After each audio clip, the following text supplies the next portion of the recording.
Good evening, it's Kuro. Got a different sort of video coming up for you. Um, was working with a few different people uh, with builds and stuff like that, and really kind of came to my attention that I should probably do at least a basics on how to start looking at your ship to fit this ship out correctly for clan battles for ranked.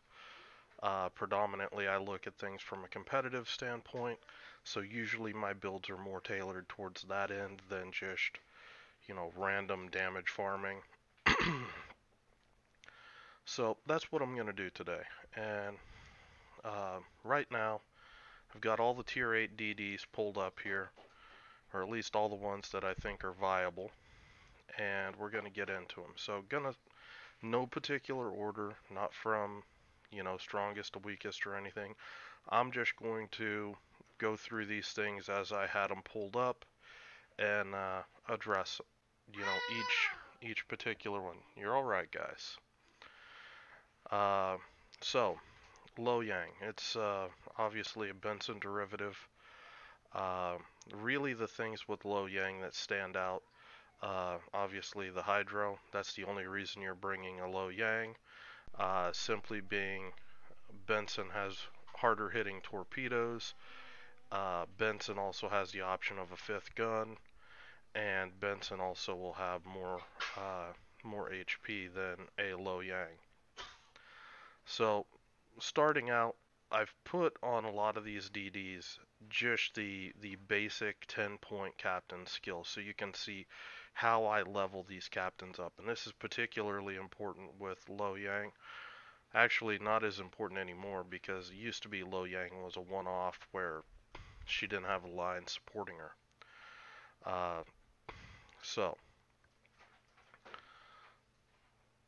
basically, for competitive, my next skill would be not that, would be RPF. RPF is a team asset. This is your primary eyes and ears for your fleet. You need to know what's going on, where ships are going, that sort of thing. Now, it starts to get interesting as far as where you go from here. Loyang only has 4 guns, um, so there's a lot of ships that can outgun you. Uh, I look at basic firing training can be a good skill. I look at torpedo armament expertise can be a good skill because you do have a pretty quick reload on the torps. Um, Speaking of which, as far as the torps, if it's a DD heavy matchmaking where you're doing a lot of knife fighting in the caps, things like that, these torpedoes are viable. The 6.7s. They're very fast. They're very punishing for destroyers. They've got great alpha, a little bit longer reload. Uh, but in the past, we have made these work back in the old Supremacy League days. Although most of the time you're going to run the 9.2s just because it's better for harassing, cruisers, battleships, things like that. You don't have to get as deep, uh, as far away from your teammates to utilize these torpedoes. Uh, so third point skill, you've got a little bit of flexibility. Even Superintendent isn't necessarily bad. Um, with its 6v6, these are going to be probably shorter games. So I question whether you're going to need Superintendent on these builds. I think that most likely you can get by with 3 premium consumables, which on every ship you should be running premium consumable.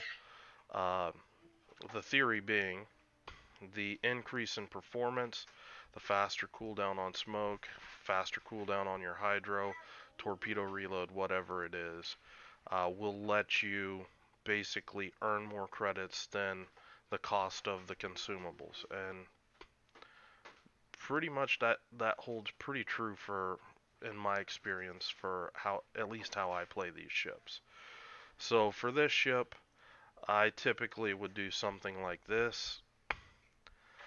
Basic firing training, adrenaline rush, just to help out the gun reload a little bit because you know, Low Yang, you do have the hydro, but if you get in a fight with another DD, you're gonna probably want some additional DPM.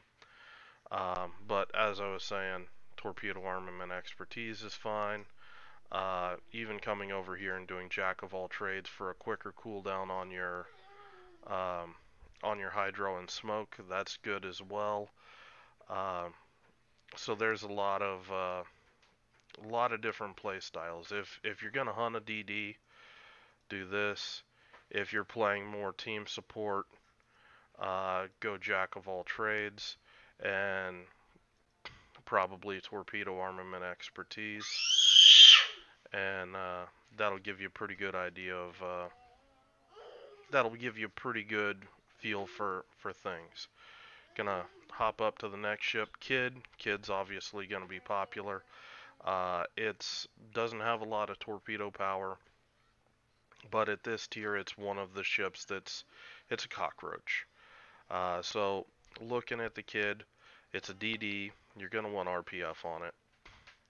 By the way, survivability expert is a must on every one of these. The number one limitation for DDs is this right here, your survivability. And you need every hit point that you can scratch up. A 10% quicker reload isn't anything if you don't live. Same thing for the torpedo reloads.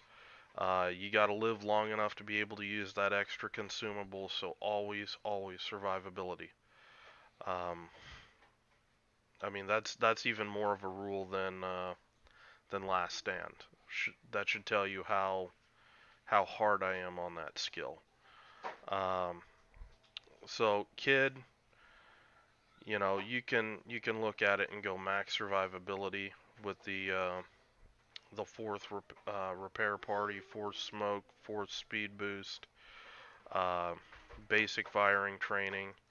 I mean, even demo expert wouldn't necessarily be bad in this ship because you've got a little bit more HP with the repair parties to tank a bit, and that ups your fire chance up to, I believe, 9% once you factor in the flags. But for the most part, you're gonna play this just like a regular DD. Just kind of use your HP to bully and just keep repairing through. So I would typically recommend Superintendent. You could do Adrenaline Rush. You're probably going to get more bang out of your buck for Adrenaline Rush than Jack of all trades, simply because you're going to be, if you're bringing a Kid, you're being a little more aggressive. You're going to be losing HP more regularly than you would in another DD, and that obviously starts factoring in your Adrenaline Rush. Also to note, since there's no CVs, I'm not playing around with any AA modifications. This is strictly, you know, maximized damage for coming out of your guns, or on the US destroyers, smoke generator mod 1, to extend that smoke out from 30 seconds to 39 seconds can really help you lay some smoke curtains and stuff like that to cover teammates, cover up damn near an entire flank with your smoke. So I would actually be running this on a lot of these DDs. Back here, yeah, on Low Yang, I'd be doing it too. So with the Kid, this is probably how I would have it set up, and just be trying to outlive whatever destroyer that I'm facing, and use my guns situationally to help my team out, and just lots of smoke for the team, that kind of thing. Cossack, she's gonna be a beast. This ship, if you look, it does have kind of a long reload. So right now my ship has IFHE. It's like this, and it did pretty well. The 25mm pen obviously helps shooting cruisers, things like that. Um, but RPF probably is more important. So with this ship, you can go either or. And why I say either or is this is kind of nasty because a DD doesn't get a located icon when you're getting close to him. You've got excellent concealment at 5.5 kilometers. Um, you know, you basically are just with this style build, you just go where you want, and if you bump into a DD, you just blap them with your alpha, and then you disengage. You've got a ton of Royal Navy smokes, and oh, you're all done. You're all done. 1 second, guys. She's all done. All right, come on, heathen. There we go. Let's clean your hands off. Yeah. Off you go. I know you're still eating. Yeah. There you go, buddy. There's some more fish. He always sounds like a monster when he's eating. So again, this would be how I would fit Cossack out. A little bit of differences in the play style. RPF for me comes down to what the team wants. If the team's adamant they want their DD with RPF, I run it. If not, there's certain ships that I won't run it on. Just especially ships that I feel like I can kind of assassinate another destroyer in.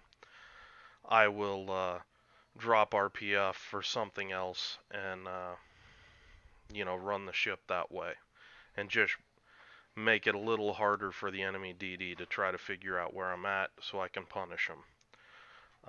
Next ship, Kagero. I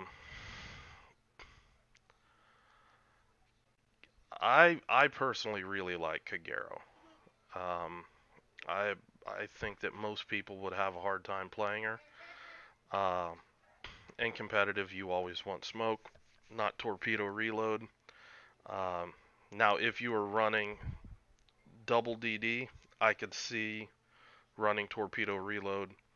But honestly, at 6v6, you're probably going to want another cruiser and not a torp boat.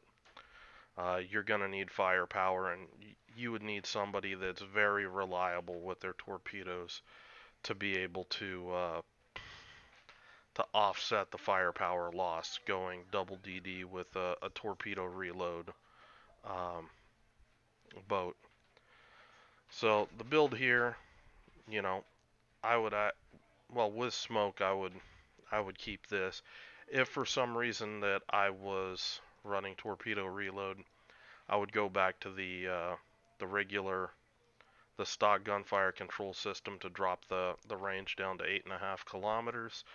That lets you escape quicker. You basically hit the enemy DD a couple times while you're kiting away, and then you drop off, because most DDs, when you do this correctly, you've got support that's able to shoot at the enemy.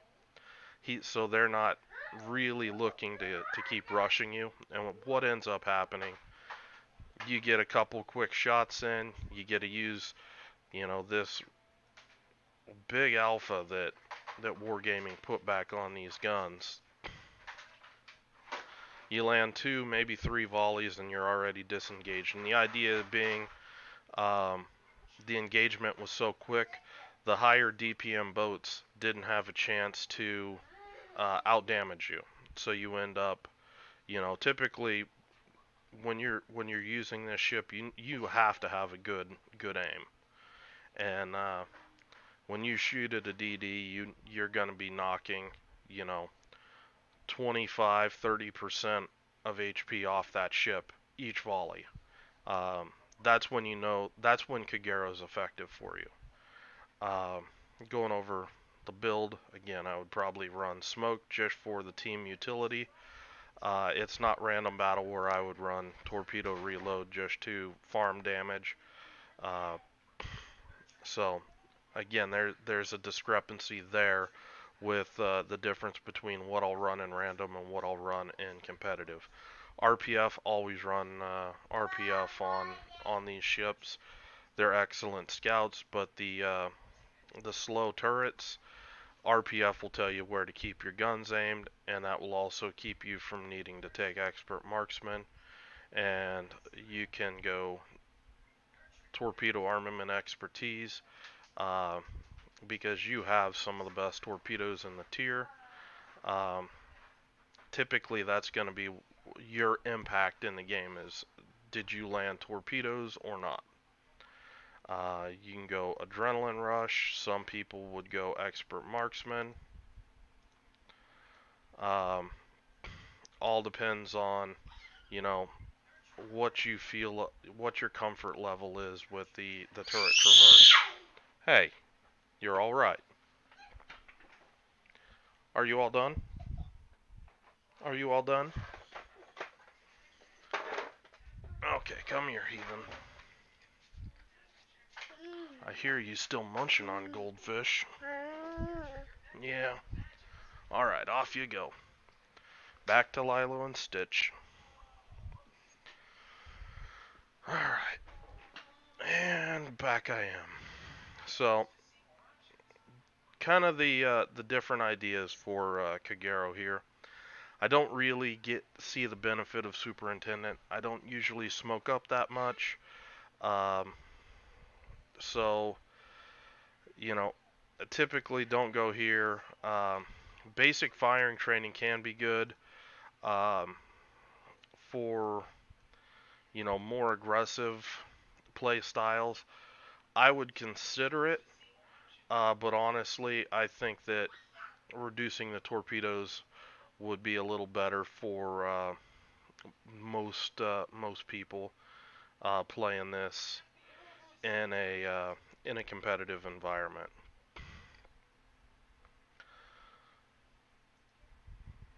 So Lightning is it's going to be an interesting ship. Um, just it's got pretty ridiculous concealment. Uh, it's only got 6 guns to Cossac's 8. It's a lot slower than Cossack. Cossack has speed boost. Lightning does not. Where Lightning gets more interesting is the gun arrangement. She doesn't need to give as much broadside um, as Cossack to get as much DPM out. I mean, both of them still kind of the same play style with the smokes. Hey guys, no light shows. No light shows, buddy. He's flipping the lights off and on to the living room. Hold on. Let me turn that light out so he doesn't burn out my LED. Yeah, heathen.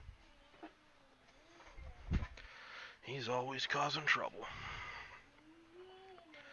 And getting into the build, RPF, team asset, basic firing training. I would go adrenaline rush, just maximize the DPM. Where adrenaline rush really comes in is if you run into those rare situations where you get a one-on-one destroyer fight. Adrenaline rush is really nice because you gain that DPM in the middle of the fight right when you need it, and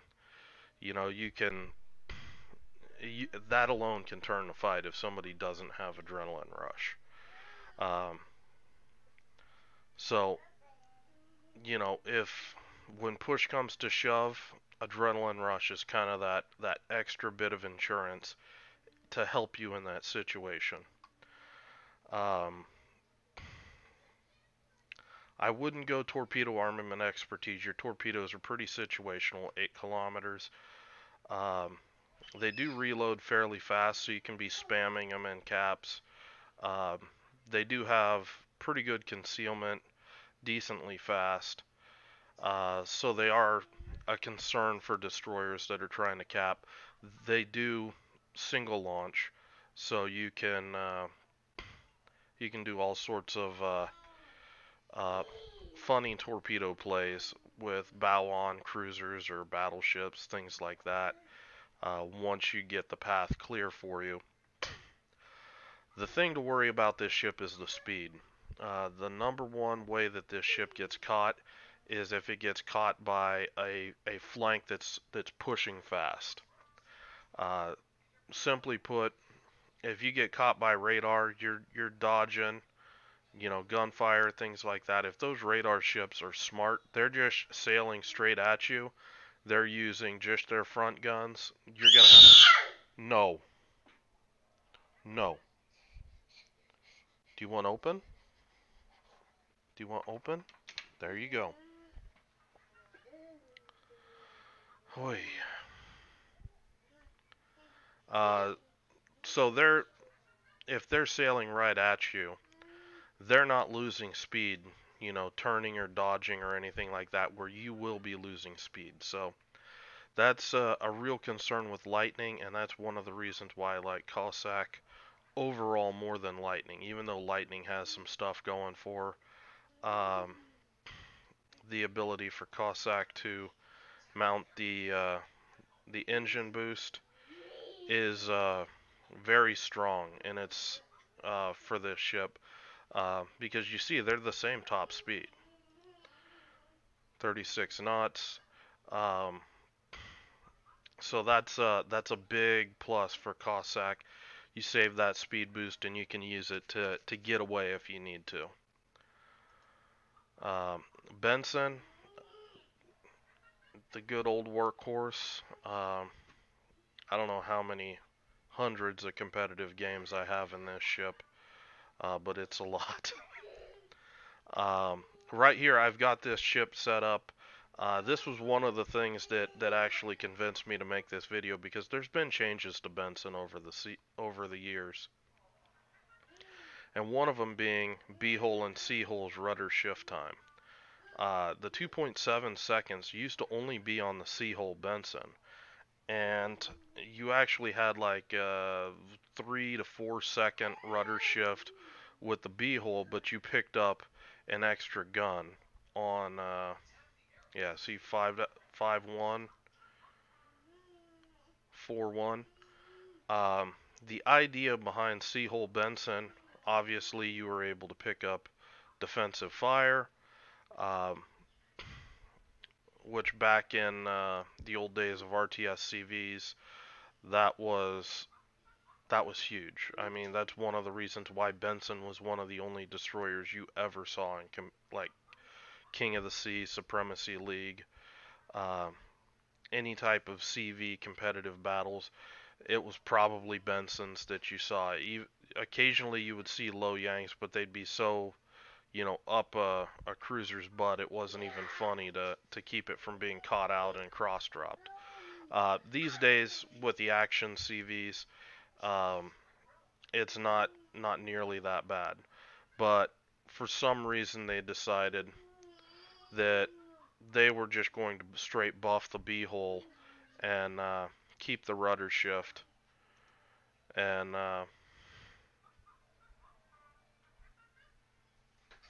really? No, I've got this stuff mounted.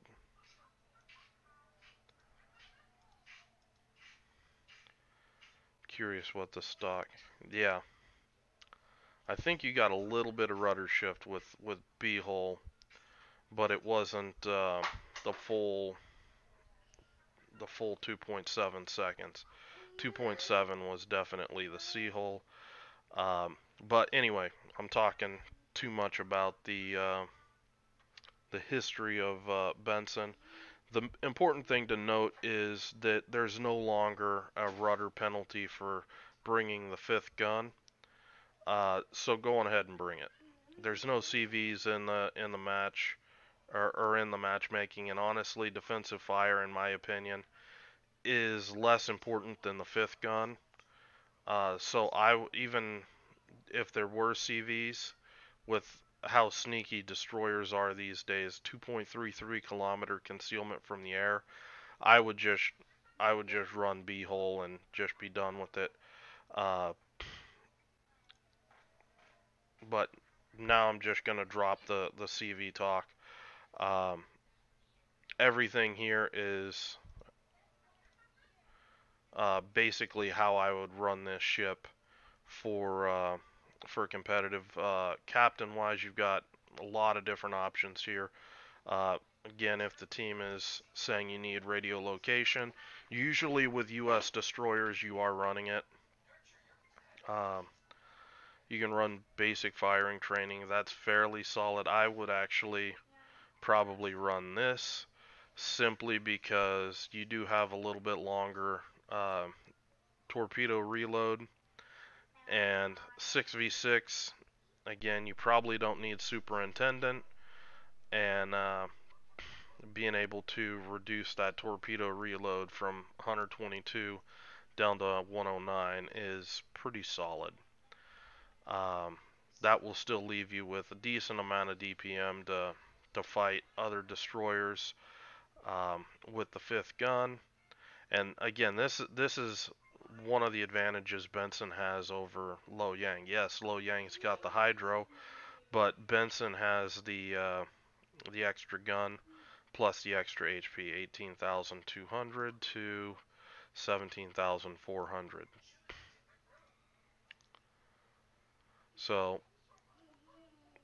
this would be how I would most likely set up my Benson. Hopping right along, Ognavoy, probably not going to be the most obvious choice. It's not as weak as you would think, and the reasons, that's one of the reasons.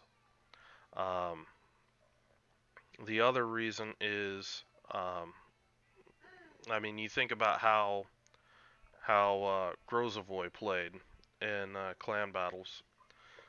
This is going to be fairly close. I mean, your guns don't have the crazy pen that Grozavoy does, um, and I'm sure I'll get some flack for people saying what the hell, Ognavoy, really? Um, but again, it's not that bad. It's got its own unique play style, and the first one I would say is you don't run radio location. I would run uh, either advanced firing training, or I would load up on the 3-point skills. So maximize your 3 heals, 4 speed boosts. Oh shit! You actually get 4 smokes. They didn't actually subtract a smoke like they did Grozavoy. So damn, that really makes that a little crazy. Um, I thought off the top of my, I haven't played Grozavoy or Ognavoy since they really buffed it, so I didn't know that it didn't lose a smoke screen. But the way that I would play this is like almost like a light cruiser. You're pretty fast. You get out on a flank, and your objective would be to cover an angle that your cruisers can't in cap.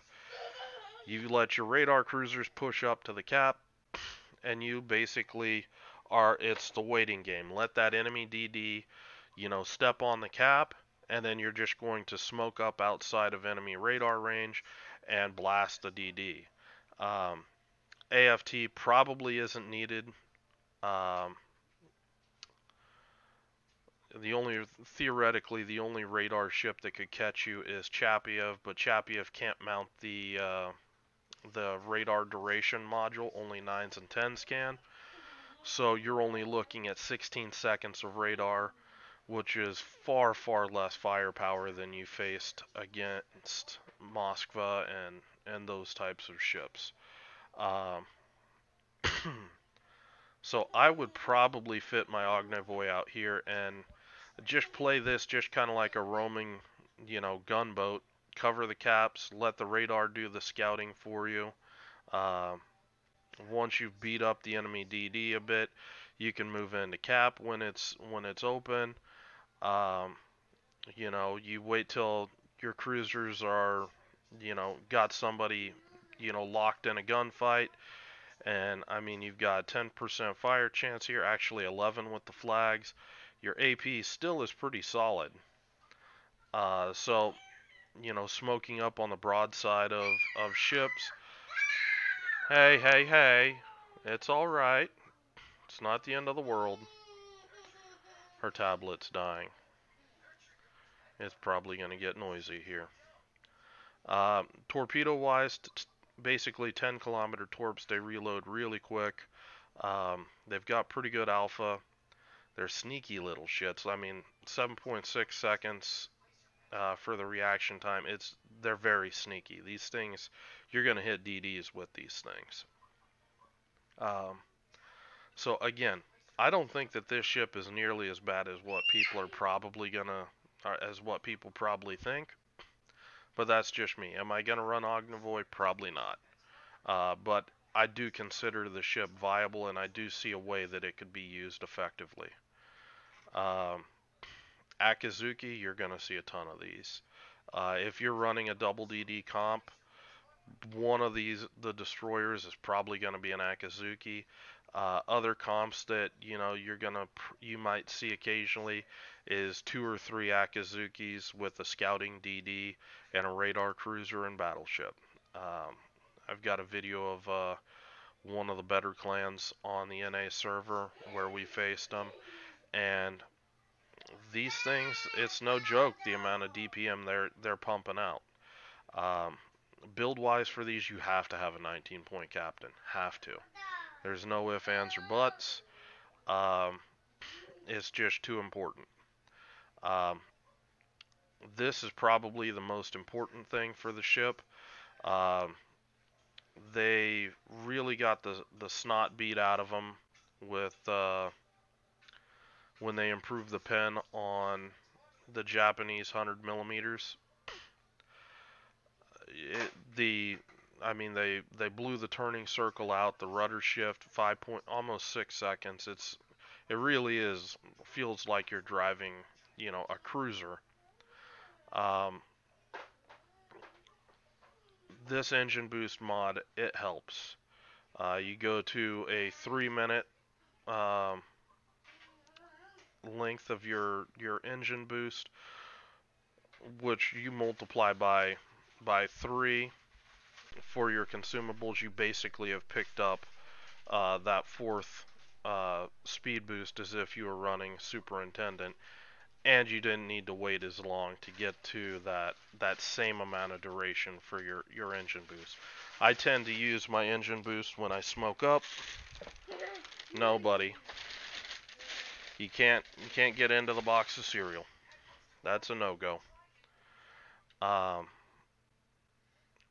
So save the engine boost more for damage avoidance, because when you see Akizukis load in the game, you want to make sure that you're saving your torps to be slamming into those smoke screens, because these ships are very susceptible to torps, just like Haragumo is, and you don't want these things to be able to sit in their smoke screen and just happily farm your team.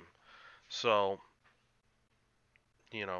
expect a lot of torpedoes coming your way if you're playing Akizuki, and play smart.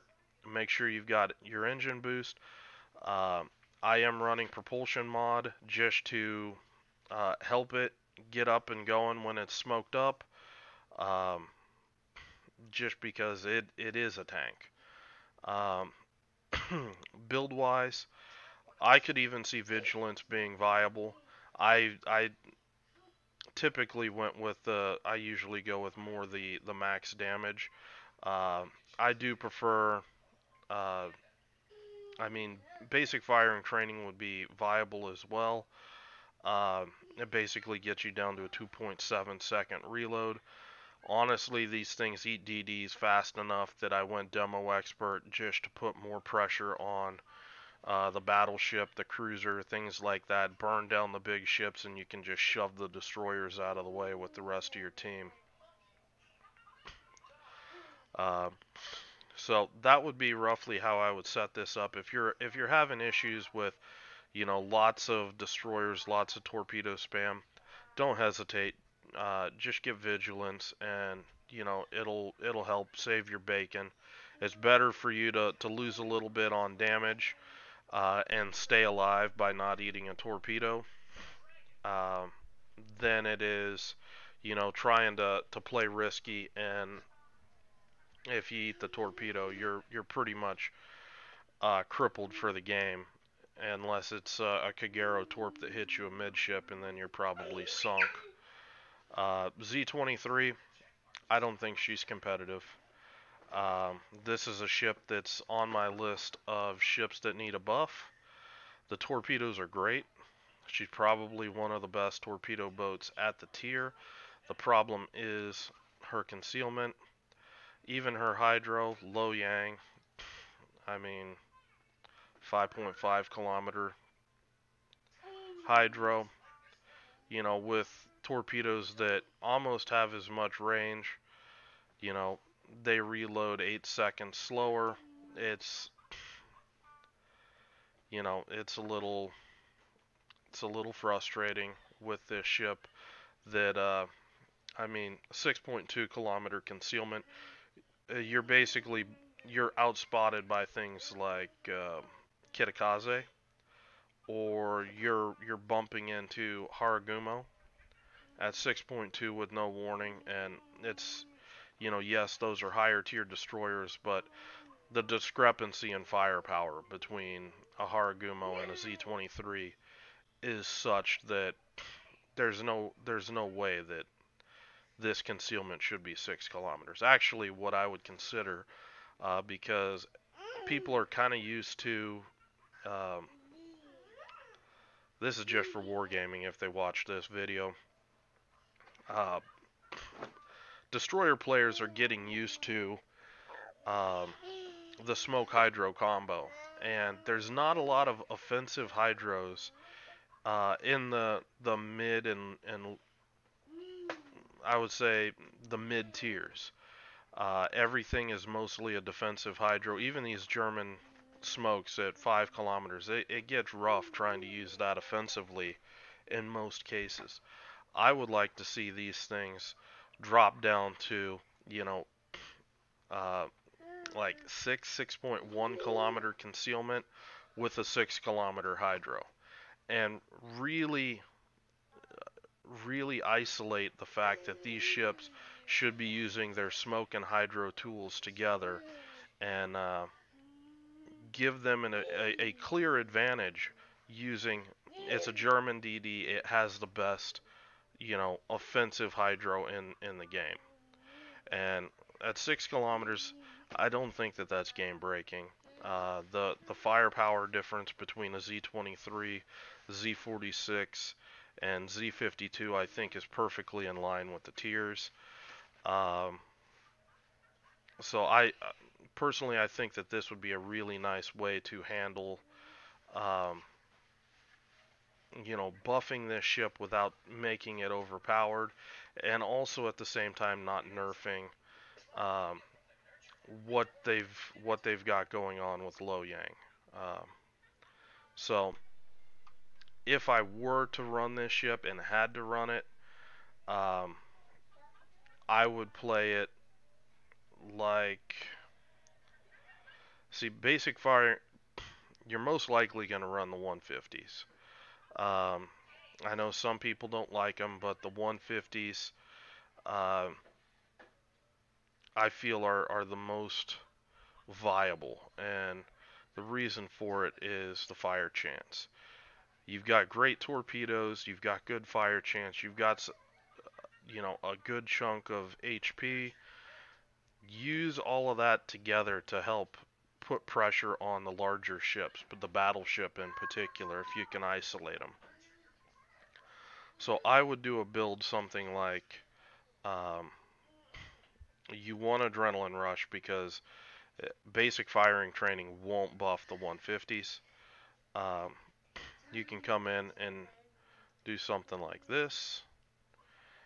Jack of all trades is nice to reduce the cooldown on your smoke and your hydro.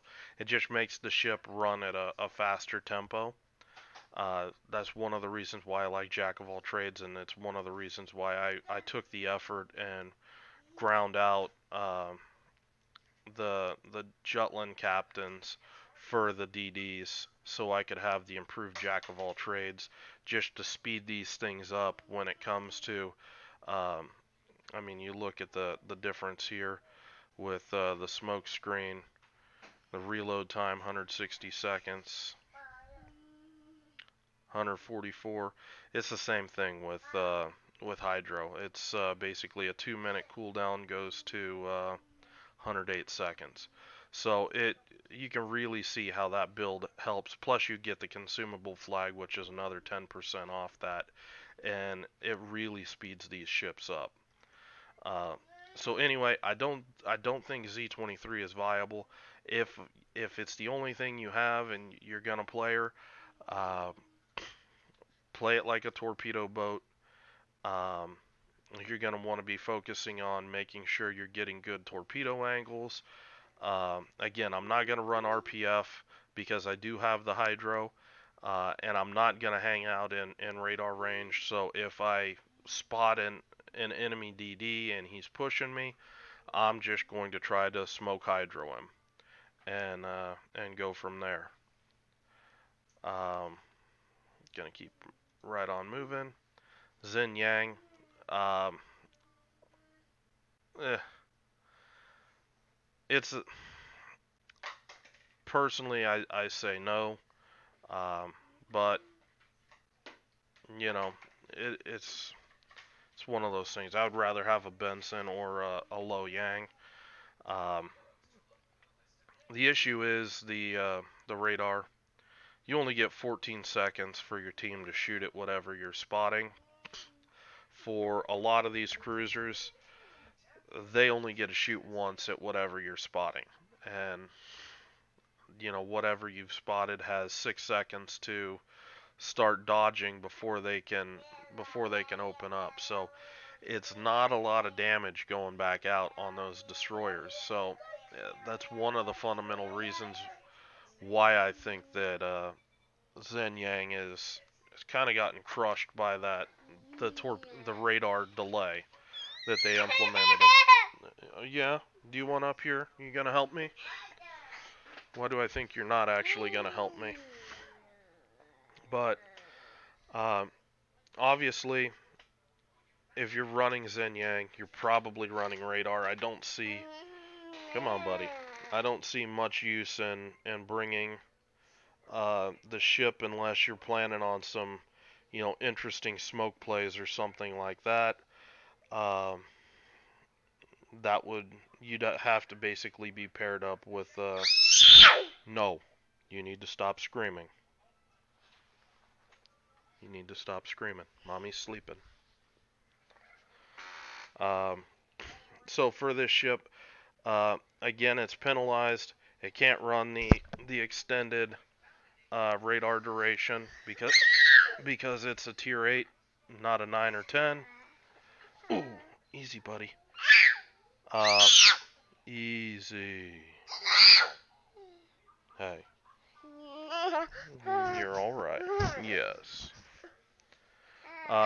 Torpedo-wise, it's deep waters.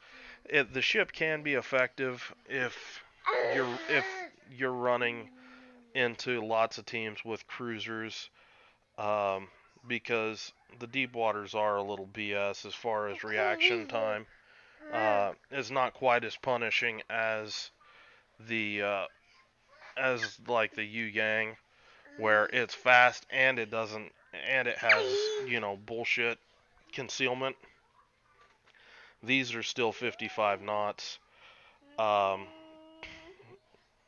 still 4.9 seconds. I mean, you're inside of larger destroyer rudder shift. You're hitting cruisers hard with these torps. Plus, they've got good alpha. So that would be one of the only reasons I would run it. And you could run. Hey, what did I just say? No, you need to go. I'm not gonna sit here and have you scream. Off you go.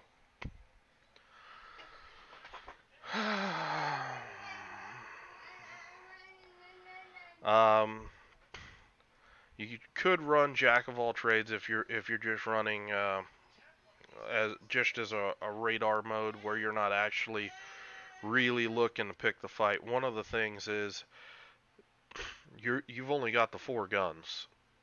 You're basically a C-hole Benson, so you're not really looking to have the stand-up fights. You don't.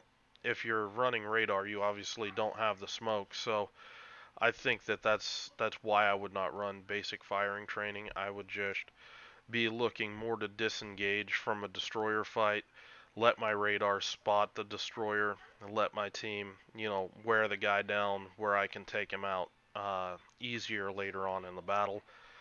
Um, that would be how I would play this ship, and in the meantime, just be spamming my deep water torpedoes out at the cruisers and battleships constantly, um, and just kind of use my radar to help keep the enemy DD out of the cap and just wear them down. Kiev, eh, honestly, I don't think that it's really viable. And why I say that, it could work. I mean, the ship's fast. You can get, around the map. You can do kind of the things that I was talking about with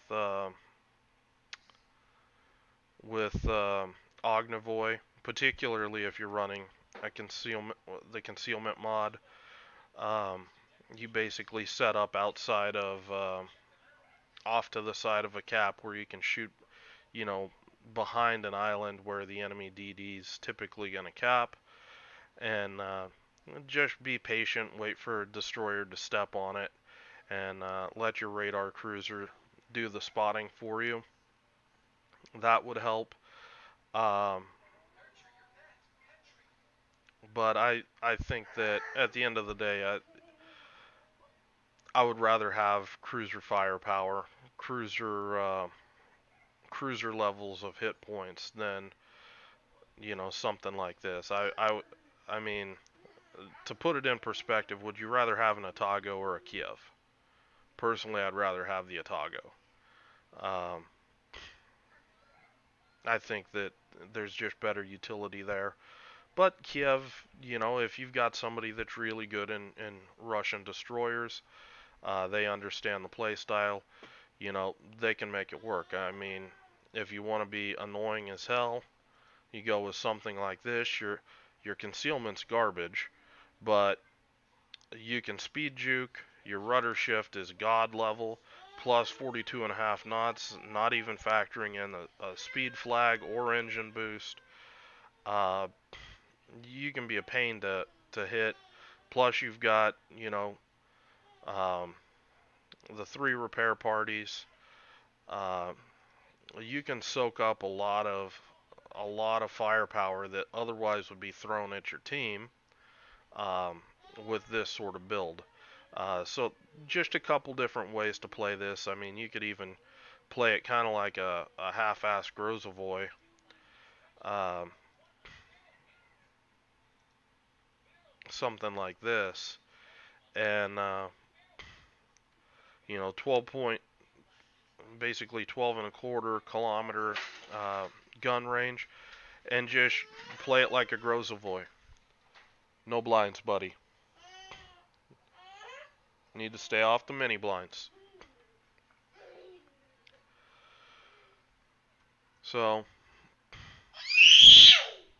dude, you're not getting in here. You're already into stuff that you shouldn't, and you've been yelling at me. I know. I know. No. Daddy said no. Go in. Go in. Off you go. Okay, sorry about that. Almost done. Terrible. This ship is actually going to be rather interesting for teams. Um, some people probably saying it's the worst DD at the tier, blah blah, whatever. They don't know how to play the ship. Uh, we did a lot of testing with this ship. Uh, particularly with cute. And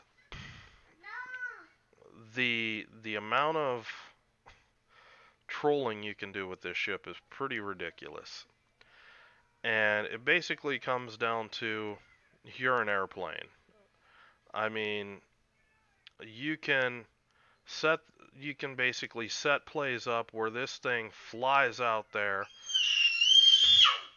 is able to spot cruisers. No, knock it off. It's able to spot the enemy before they really even get a chance to start capping their safe cap. And basically just spotting the cruisers, spotting particularly the cruisers early on, because they're going to be the ones typically trying to cap a lot of these the free caps. And you set up those plays where your team just keeps resetting those guys. And you can't shake this thing. I mean, it's fast enough that, what's going to outrun it other than another terrible? It is what it is. It's got the speed advantage. Hey, number one, do you need me to take the tablet away? You're having a bit of an attitude. What's going on? Do we need to call technical support? Do you want open? Open? Okay. Hi. Hi. Kiss? You want a kiss? Okay. Kiss? Yeah. Kiss? Okay. So I would typically set this ship up to be a fast scout, something like this. Your gun range is already pretty good. Hold on, let me turn down her tablet. Nope. Daddy said no. You got to keep your tablet turned down if you're going to be up here. So I would play the ship something like this. Save your main battery reload primarily for if you spot enemy DDs. You're able to really work them down quickly. Yeah, that's right. Because once you don't have your main battery reload, your DPM's kind of lackluster on destroyers. Now you can use it. You get obviously broadside cruisers, something like that at 7, 8, 9 kilometers, maybe even a little further. Using the reload booster with your AP to just wreck the guy that quickly. You're also able to spam torpedoes out all over the place. They're very fast. They reload extremely fast. Honestly, when I played this ship, I wrecked things with the torpedoes. Just flying in front of an enemy push, dumping torpedoes, turning back out, dumping the last set on my way out, and then just waiting for the torpedoes to roll in, and then just farm fire damage. I mean, this ship can harass like nobody's business. The issue is people don't understand how to play it, where they're used to just being able to smoke up and disengage whenever, and you need to have that knowledge of how to position that you get typically when you're driving, the torpedo reload boats, things like that, where you have to be able to have that skill to disengage to survive.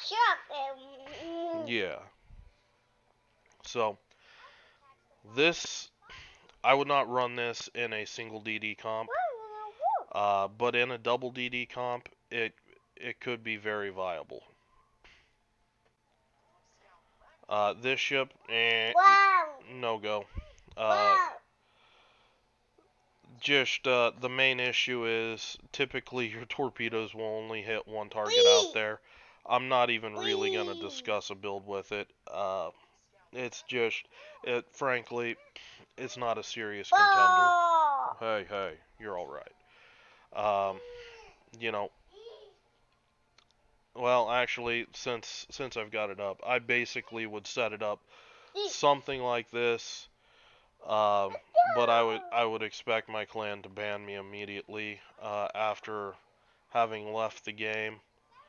Um, they would just remove me from the clan for bringing this thing, simply because your torpedoes are only viable against one target, and this is a torpedo boat.